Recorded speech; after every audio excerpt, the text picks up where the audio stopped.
Napatay naman ng pulisya ang dalawang magkapatid na holdapper at tulak din umano ng droga sa Malabon. Maliban sa hinihinalang shabu, na-recover din po ang isang granada sa kanilang bahay.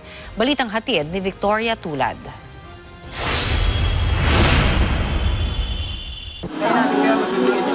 Kilala na umano'y tulak ng droga at holdupper ang magkapatid na napatay sa buy-bust operation sa Barangay Concepcion, Malabon City, pasado alas 10 kagabi.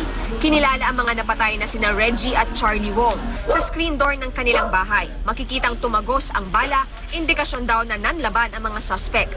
Ayon kay Police Superintendent Ali Duterte, hepe ng Northern Police District Special Operations Unit, unang nagpaputok sina Reggie.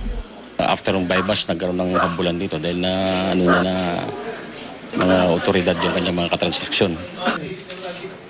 At nung dumigit na yung tauhan at doon may pintuan niya, pinutukan.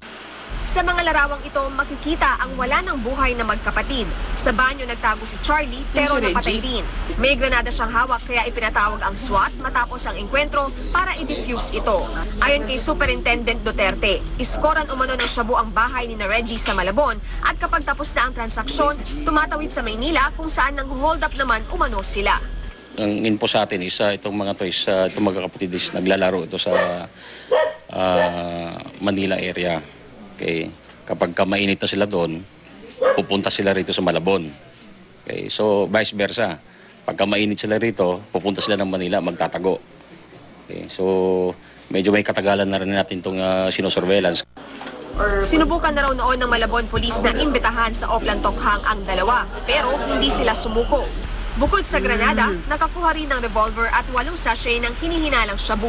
Ang ilang kapitbahay, bagamat hindi raw nakakausap ang magkapatid na Wong, naniniwalang tulak ang mga ito.